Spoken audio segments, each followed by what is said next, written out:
ikke så bra i går. Jeg døde, men i dag er en ny luke og en ny dag i villmarken. Ønsk meg lykke til.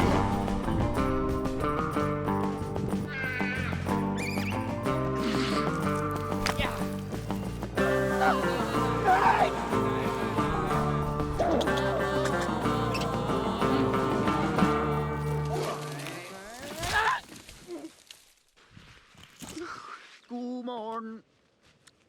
Conny er klar for en ny dag.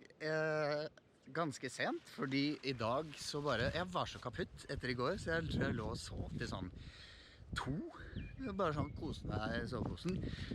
Men nå begynner jo sulten å melde seg, så jeg tenkte å dra på en liten sopptur. Fordi jeg så at det var så mye sopp her da jeg gikk til den nye teltplassen.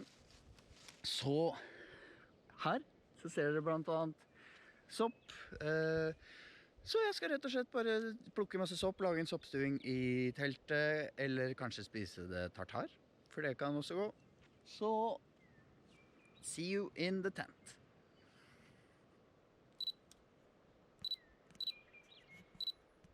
Der, nei. Der.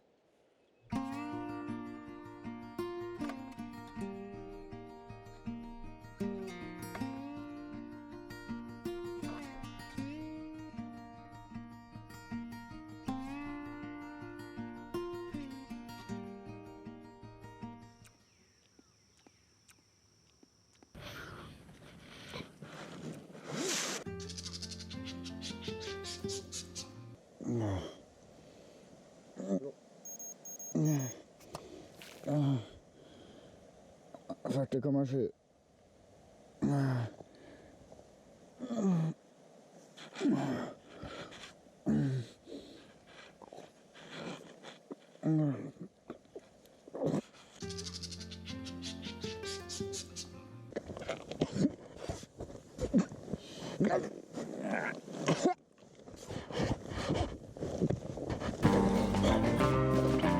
Neste episode.